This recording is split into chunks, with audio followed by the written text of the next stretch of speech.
3 years into my marriage with Pol, he remained obsessed with his first love who had gone abroad, and he never touched me.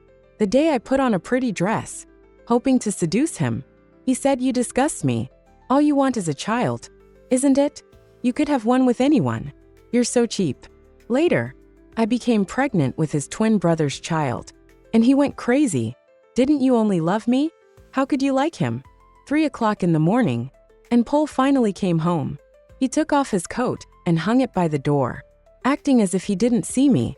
It wasn't until I stood in front of him that he deigned to give me a glance. "Pol." I took a deep breath, a blush creeping onto my face as I thought about what I was about to say. "Mom wants us to have a baby." A few days ago, when I visited Pol's mother, she had taken my hand and told me that the neighbor's grandson was already starting to talk. But this wasn't something I could accomplish alone. I mustered my courage and said it to him, while taking off my own coat.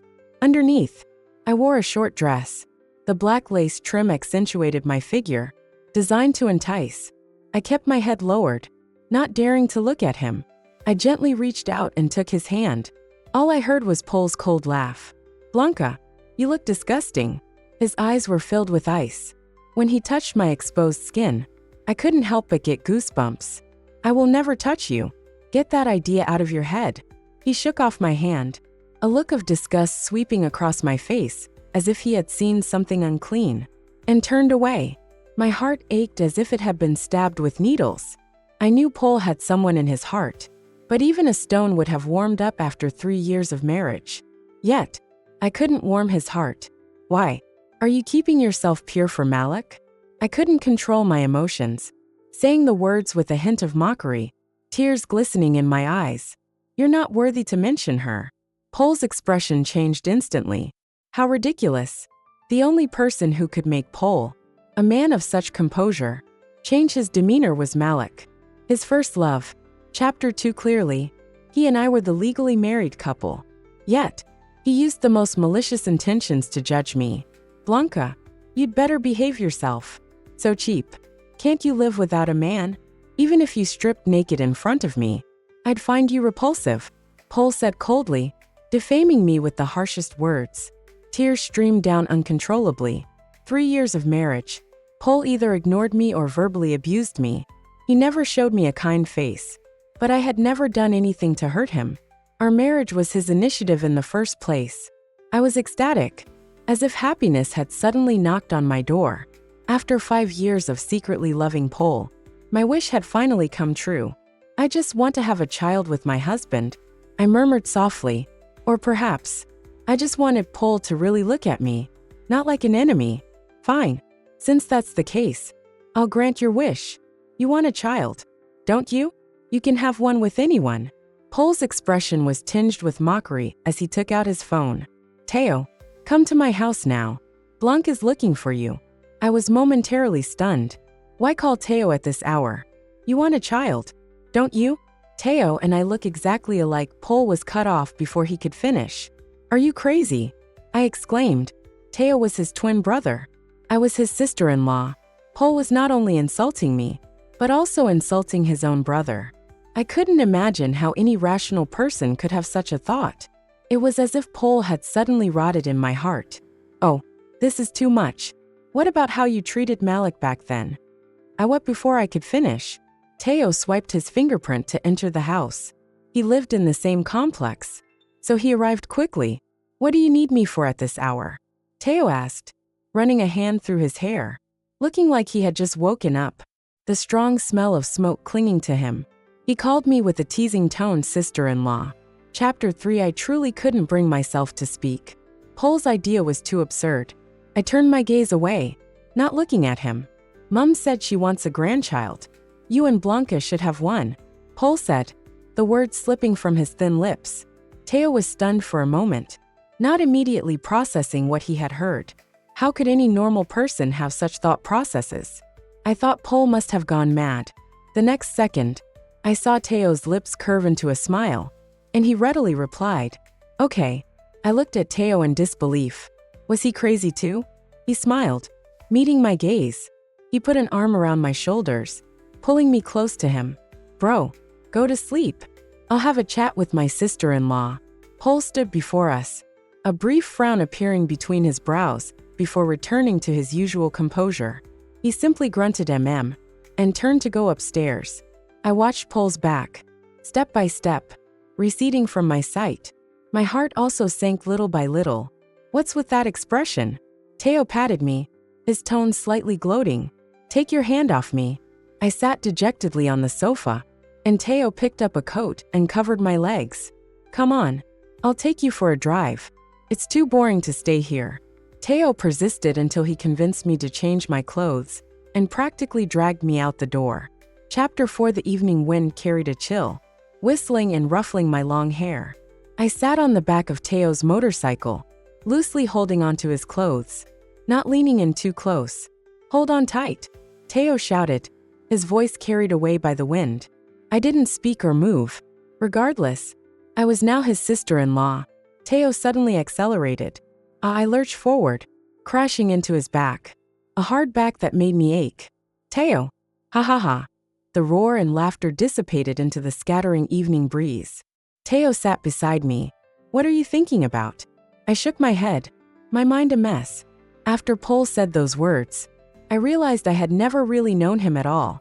I remembered when I first told Teo that I liked his brother, the disbelieving expression on his face, and how it took him a while to finally choke out, "My brother doesn't like girls like you."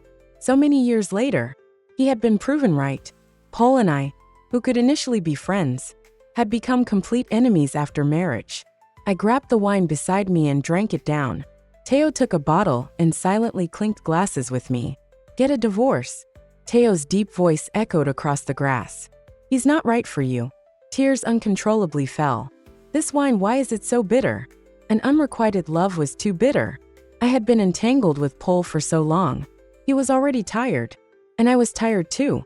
Pole, if you didn't like me, why did you marry me? In a daze, I seemed to fall into a warm embrace. I fell peacefully asleep. Chapter 5. I woke up groggily in the morning, sensing someone beside me. My eyes still closed. I reached out to feel around. Why was it so hard? How much longer are you going to feel me up? Teo asked, propping himself up to look at me. The sound startled me awake, and I immediately sprang up from the bed. You, I stammered, instinctively checking my clothes. I was still wearing what I had on last night, and I breathed a sigh of relief. How did we end up sleeping together? Where are we? Why didn't you take me home? So many questions. Which one should I answer first? Teo calmly got up. His tanned skin was outlined with defined muscle lines in the sunlight, making my face flush. You should check your phone first. It's been ringing all night. I turned it off. My phone had over a dozen missed calls, all from Pole. This surprised me. Would Pole actually look for me? How many nights had I waited for him to come home, only to be met with a cold, robotic voice when I called him? Was he finally experiencing a taste of his own medicine? Do you remember what happened last night?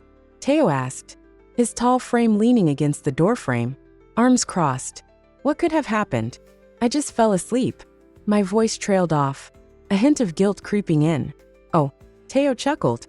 I wonder who was clinging to me and wouldn't let go. If I hadn't stopped you, my honor would have been ruined. Stop it. Pole's calls disturbed my peace of mind. He was always like this, so unpredictable. I held my phone, my eyelashes fluttering. After all this, a few phone calls won't make you soften, will they? Teo asked, seeing my melancholy, his tone laced with a hint of mockery. This is my business. It's none of your concern. Teo pursed his lips. I guess I was just meddling, he said, turned, and left. Chapter 6. When it came to matters involving Pole, I found it difficult to control my temper. Having upset Teo, I felt a little down. Suddenly, a rapid phone ring broke the silence. Blanca, come to the hospital quickly. Grandma has acute appendicitis. I didn't have time to think about anything else. After hanging up, I immediately called Pole. Pole, Blanca. Well done, Pole said harshly, cutting me off. You're so capable, aren't you? Not answering your phone all night. His voice, laced with resentment, came through the phone. I pleaded with a sob in my voice. Pole, please come to the hospital. I'm begging you. Come quickly. Here we go again. Ha. Pole scoffed, his tone full of mockery. How many more times do you plan to use this trick? I humbled myself, lowering my pride. I'm begging you.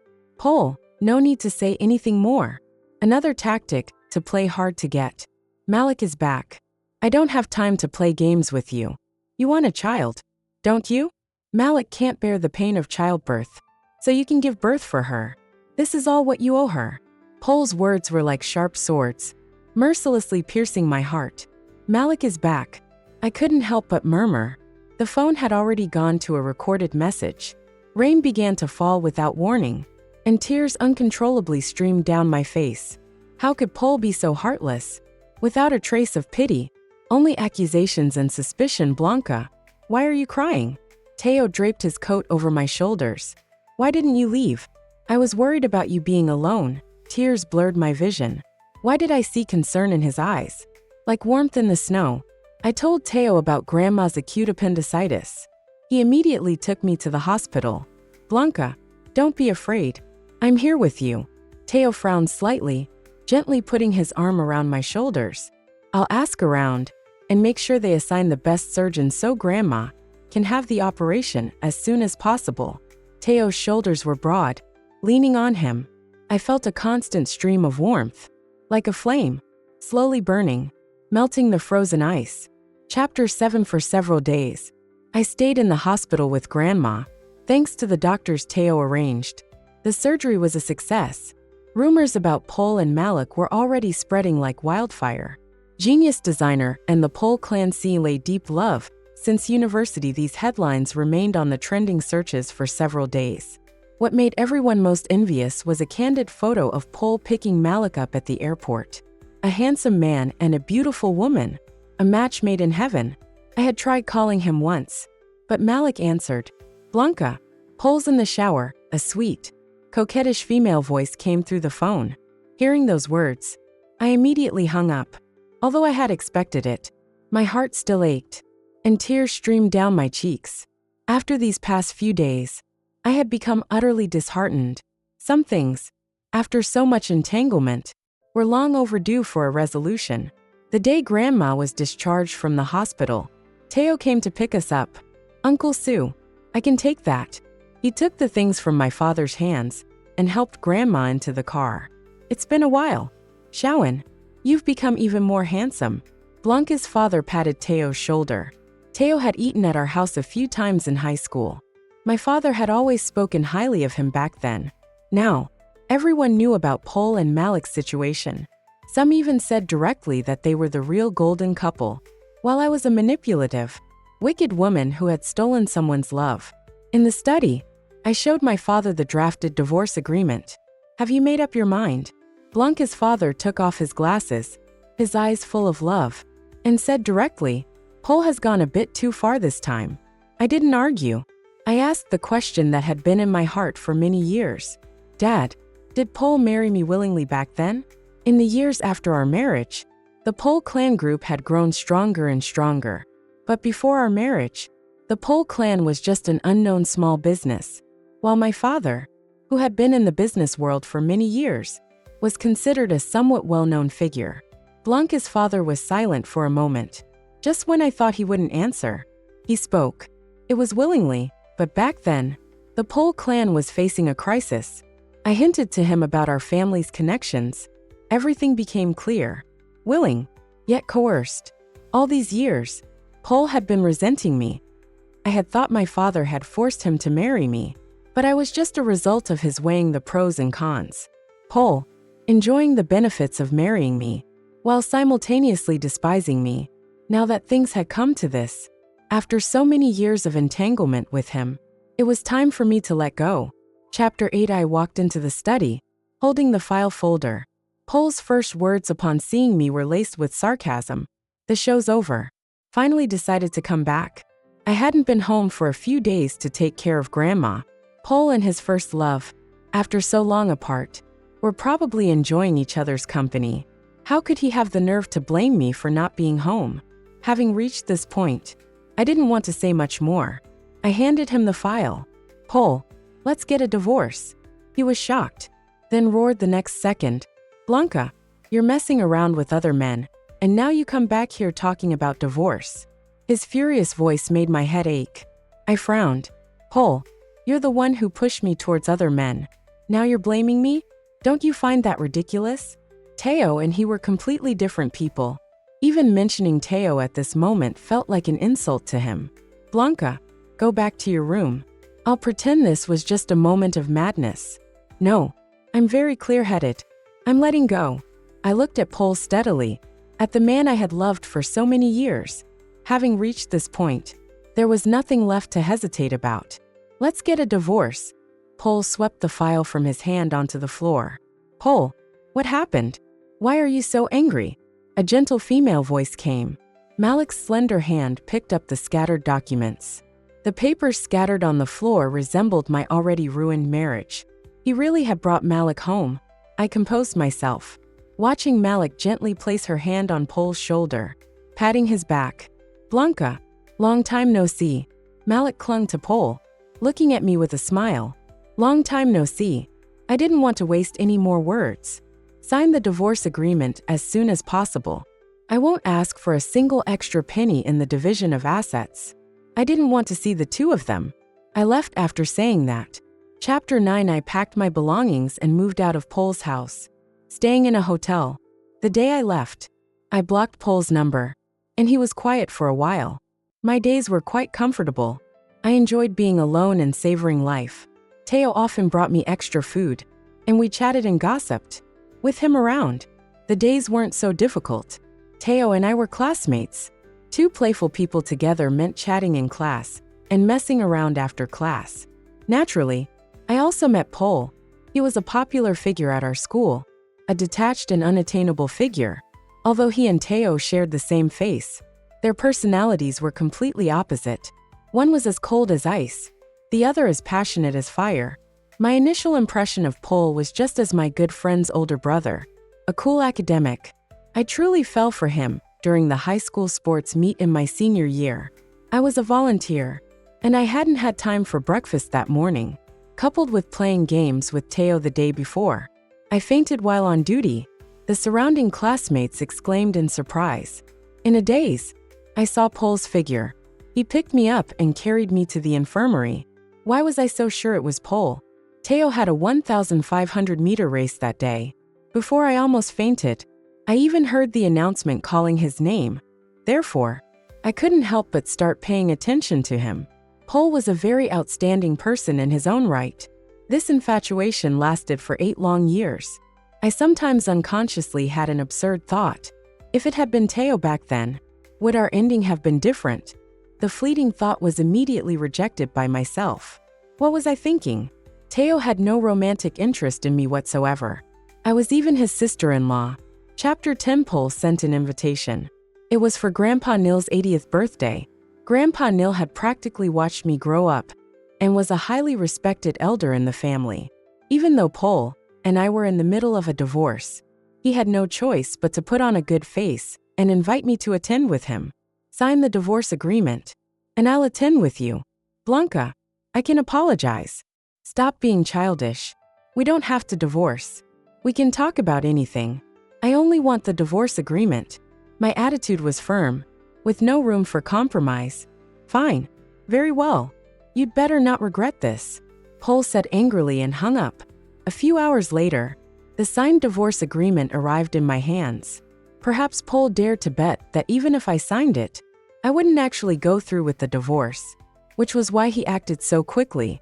However, when disappointment accumulates to a certain point, there's no room for turning back.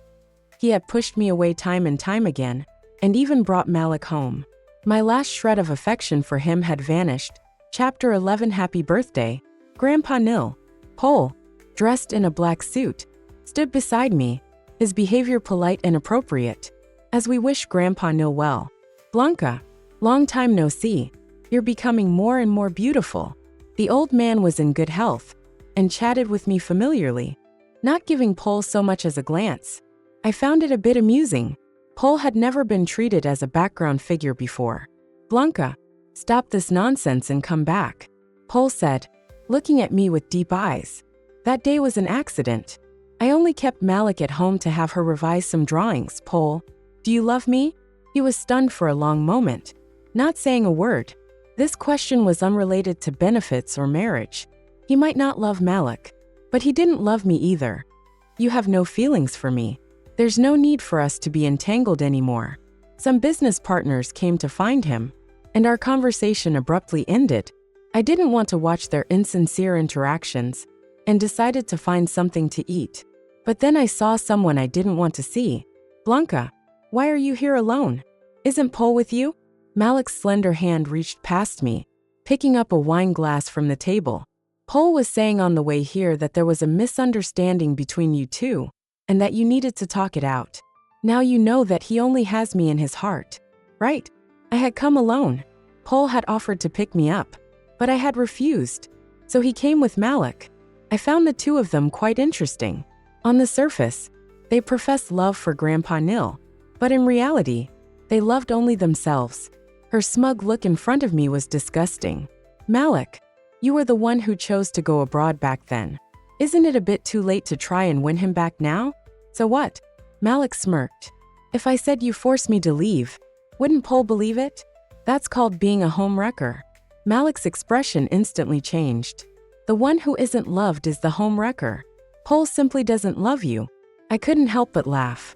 Perhaps before I had hoped Pol would look at me, love me, but I didn't need that anymore. Malik, enraged, possibly in a moment of rashness, tilted the wine glass in her hand towards me. I thought the wine would spill on me, but instead, I fell into a warm embrace. Teo pulled me into his arms with one hand and pushed Malik's glass back with the other. Malik suffered the consequences, half of her sleeve getting wet. Chapter 12. Are you all right? Teo asked with concern. The warmth of his hand was intense, branding my lower back. I gently shook my head. Malik had thought Pol had no future and left without looking back. Now that he was successful, she was ready to reclaim her position as Mrs. Chin. Teo. Malik looked at the face identical to Pol's and laughed sarcastically. After all these years, you're still Blanca's lapdog. You protect her so much. Back at the sports meet, you practically carried her to the infirmary. Did she even give you a second glance afterwards? What did you say? I pulled away from Teo's embrace. I said Teo is your dog. Malik shouted angrily. My mind went blank for a moment. I looked at Teo, feeling my blood freeze. Back then, was it you who took me to the infirmary? My voice trembled as I tightly gripped Teo's sleeve. It was me. Who did you think it was? Teo seemed to suddenly remember something. You didn't think it was my brother, did you? So, it had always been Teo. I had foolishly believed that Pol was the one who had taken me to the infirmary that day. All these years of sincere affection had been misplaced. Tears streamed down my face. I pushed Teo's hand away and walked towards the door. I couldn't hear Malik's voice anymore. My mind replayed scenes of the past years. My interactions with Pol. With Teo, I was only wearing an evening dress and carrying my high heels as I walked down the street. I knew Teo was following behind me. I only then realized that he had been standing behind me for so many years. Only now did I turn back to look at him. The divorce certificate. Expedite it.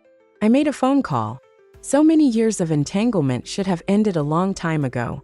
Chapter 13. When I received the divorce certificate, I called Teo and asked him to bring some good wine. Congratulations. You're free, Teo said, raising his glass to me. I could see a hint of barely suppressed joy in his eyes. Free, and finally liberated. I never thought I had loved the wrong person for so many years. Now, looking at Teo in front of me, I felt a wave of complex emotions. Teo, do you like me? Whether it was the influence of the few bottles of wine or the look in his eyes, I couldn't help but ask. Teo was stunned for a moment, then gave a bitter smile. Are you only just realizing that? I propped my face up with my hand and looked at him. Then why didn't you stop me when I was pursuing your brother? Teo put down his glass, his expression becoming serious. Because it was me who liked you. You had the right to pursue happiness. You should have gone after the person you liked. I also hoped you would be happy. He paused. But you weren't happy, so I advised you to let go. Besides, he continued, would me stopping you have done any good? Blanca, when you set your mind on something, you wouldn't give up until you hit a wall. Hearing these words, I couldn't help but laugh and cry at the same time. That was just the kind of person Blanca was. Once she set her mind on something, she would go all the way. Cry if you need to. Once you're done crying, let it go. I couldn't hold back any longer. I hugged Teo and cried loudly. All these years, one thing after another, fate had played a huge joke on me. Paul and Teo had identical faces. One loved me, the other hurt me. Why hadn't I seen Teo sooner? Why hadn't I figured out who had actually saved me back then? I couldn't help but gently touch my lips to Teo's. Look closely. I knew Teo was afraid I would mistake him for Paul. His slightly reddened ears betrayed his thoughts. Teo, I know it's you. Chapter 14. Persistent knocking on the door woke me up. My head was throbbing from the wine last night. Paul, looking disheveled, strode into the room and saw a sleepy, just awakened Teo. Bro, what's with the rude awakening? Teo drawled, the drawn-out tone making me want to hit him. Paul's eyes were bloodshot. I said, we're not getting a divorce. Blanca, how could you be with my brother? I've been looking for you all night. Paul grabbed my shoulders, his grip so tight I thought my bones would break. Teo immediately pushed his hand away. You're hurting her, he said, pulling me behind him. Besides, you're divorced now. Keep your distance. No touching. Paul's anger flared, and his gaze swept over my abdomen. You're pregnant? Honestly, it was just from eating too much yesterday. My stomach wasn't as flat as usual, and it did look a bit like I was in the early stages of pregnancy. To avoid further complications, I simply admitted it. Yes. Didn't you tell me to have a child with Teo? I am. Impossible. Impossible. Paul suddenly went berserk, pushing past Teo to grab my wrist. Blanca, you're lying to me, right? He seemed desperate to prove something. Didn't you only love me? How could you like someone else? Didn't you love me to the core of your being? Paul practically roared the last few sentences. Paul knew I loved him, yet he trampled on my feelings like that. Only when he was about to lose me did he want to salvage things. It was too late. Moreover, the one who had stirred my heart had never been him. Blanca, come back to me. Let's remarry. I promise I'll never treat you like that again. Paul's eyes were red, his voice hoarse, his hand trembling as he held mine. It was because of what Malik said that I misunderstood you. I was wrong. Blanca, please forgive me.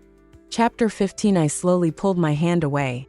Inch by inch, I had accidentally recorded my conversation with Malik and had sent it to Paul along with the divorce agreement. Paul, I don't love you anymore. My eyes were full of determination. The one I've always loved is Teo. Not only was Paul shocked, but Teo was also stunned. I slowly revealed the truth about how I had fallen in love back then. After listening, Paul looked as if his soul had been snatched away. Teo pursed his lips. Bro, you heard her. Blanca got the wrong person. Now she knows the truth. And you're divorced. Let's just part ways amicably. Paul painfully closed his eyes. He pinched the bridge of his nose. And in a daze, it looked like he wiped away a tear. He didn't say anything and turned to leave. If Paul had known this would happen, would he still have treated me that way? Teo took my wrist. Does it hurt? He gently blew on it as he asked me. The atmosphere was a bit ambiguous. My face flushed, and I pulled my hand back, feeling a little shy. Now that you're up, you should leave. Teo seemed to be in a very good mood and chuckled. All right, I'll go. He touched my cheek. Wait until you've fully moved on, and I'll pursue you properly. Teo left with a carefree air, leaving me alone with a burning face. Teo, how did you get so smooth? Chapter 16. After handling the subsequent matters, I chose to travel to relax. My father was very supportive of my decision. He said that although our family couldn't compare to the Chin family, we would never mistreat me. He even said that the Chin family's eldest son wasn't good, but the younger son was quite impressive. I sat on a lounge chair, basking in the sun, holding a coconut as I answered the phone. Blanca, how dare you? Just how dare you?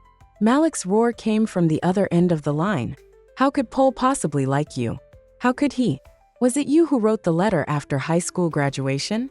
At first, I found her noisy and held the phone away from my ear. But when I heard about the letter after high school graduation, I immediately sat up straight. What do you mean? Pole's performance on the college entrance exam had been subpar, causing him to fall from a top-tier university to the same second-tier one as Teo and me. This was a major blow to him. The pride of heaven. At the time, I had written him a letter and signed, hoping to cheer him up. Later, Pole's condition improved, so I never mentioned the letter. But listening to Malik's tone now, could it be that she had impersonated me and claimed to have written the letter? When you dared to impersonate me, you should have thought about this day, I speculated, deciding to directly confront Malik. I was just jealous of you. Blanca, why do you have everything? A loving family, supportive friends, everything. You have it all, Malik said through gritted teeth. I knew Pole treasured that letter. I secretly read it. That idiot thought I wrote it. Ha ha ha. You're all idiots, so. Pole and I, alike, had loved the wrong person. I gave a bitter smile. Malik, this is no excuse for your selfishness, your vanity. Oh, Blanca, before I went abroad, I wished that you two would never be together. Never. With that, Malik hung up. Pole wouldn't be with the person he loved. But I was different. The person I loved stood right in front of me. Chapter 17. Teo. How did you find me? The person before me wore black beach shorts. His tan skin in the sunlight was a sight to behold. Your father told me, he said, approaching me, carrying a large bag. Let me put some sunscreen on you. You don't want to get sunburned. I obediently turned over and lay back on the chair. It was truly a twist of fate. For so many years, Pole's cherished first love was me. For so many years, the person who made my heart flutter was Teo. Teo's hand moved rhythmically on my back. I closed my eyes in comfort. Malik's gone, yeah. My brother rejected her. I sat up, looking into Teo's eyes. The story between me and them is over. Teo paused for a moment, then took a large bouquet of flowers from the bag. Against the sunlight, he smiled brightly and boldly. So, I'm here. The beach sunlight was a bit dazzling, but he stood right in front of me, shielding me from the harsh rays. A face so similar to Pole's, yet I saw a different kind of tenderness. Just like all these years, whenever I was caught in a whirlpool of emotions, he had been silently sheltering me from the storm. Chapter 18. When Teo and I held our wedding, Pole also came. Congratulations. Pole looked even more stern and much more haggard than before. Thank you, bro. Teo put his arm around my waist, his joy unconcealed. Pole handed a card to Teo. Happy wedding, and I wish you a long and happy life together. After saying this, he left without staying for the ceremony. Unlike back then, only I was truly happy at that wedding. Back then, Pole must have hated me to the core. This marriage, however, was not a grave of love. Teo and I understood each other. I held my bouquet and walked towards him step by step. Teo, looking incredibly handsome in his suit, stood there, looking at me with gentle eyes.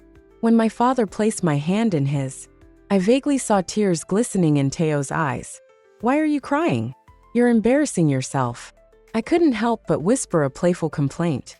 My wish has finally come true. Can't I be a little excited? He responded softly. I squeezed his hand. It turned out that happiness had been within reach all along. Chapter 19. Teo's perspective. I felt a special connection with Blanca the first time I met her. We gradually became close friends who could talk about anything. One day, I suddenly realized that if I didn't talk to her for a day, I would miss her. I knew I had fallen in love with her. Blanca, being so oblivious, only saw me as a brother. So, I stayed by her side, believing that she would eventually fall in love with me. That day at the sports meet, I was registering for the 1,500-meter race. Hey, what's wrong with that girl? Oh my God, she fainted. Across half the field, I instantly recognized Blanca. Without hesitation, I ran over. She must have skipped breakfast again. Hey, the race is about to start. I quickly picked up the almost unconscious Blanca and carried her to the infirmary. On my way to buy her breakfast, the gym teacher stopped me. I explained why I was missing the race and hurried to the infirmary, only to find my brother there as well. Then you should rest well. They had just finished talking, and my brother was walking out. Bro, what are you doing here? The teacher said a student fainted and asked me to check on her. She just woke up not long ago. My brother was the model child in everyone's eyes. Teo and I were alike only in our faces. Everything else was different. Blanca had spoken to my brother a few times because of me, but they weren't very close. After that, I realized that Blanca seemed to have fallen for my brother. What should I do? It was me who liked her, but I couldn't force her to like me back. I just stood behind her, hoping for her happiness. Later, they got married. My brother had initially taken care of Blanca, but after the wedding, he treated her like an enemy. But Blanca loved him, so I could only silently stay by her side, trying to ease her pain. The night my brother called me over, I hadn't been sleeping. Blanca and I went back to the old house together. I knew my mother was pressuring them to have a child, and I also knew that Blanca and my brother's marriage existed in name only. But after that night, everything might be different. I smoked all night. I didn't really have any other thoughts. I just wanted her to be happy. Hearing my brother's absurd words, I knew that their marriage was probably coming to an end. My brother couldn't give Blanca happiness. This time, I didn't want to let go.